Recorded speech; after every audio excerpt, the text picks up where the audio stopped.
যতই খেদমত করে আমরা খুশি করতে চাই, মার এক রাতের কষ্ট, আমি যখন মার পেটের মধ্যে ছিলাম, আমার মা আমার জন্য যতটুকু কষ্ট করেছে, এই কষ্টকে আমরা করতে পারবো? পারবো না।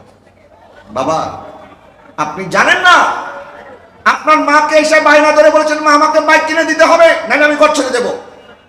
বাবা আমাকে টাকা দাও, আমাকে আজকের মধ্যে বাইক কিনে দাও, নাহলে আমি ঘর থেকে বের হয়ে যাব। আপনি মাকে হুমকি দিয়ে বের হলেন। দোষই পড়ুন আল্লাহুম্মা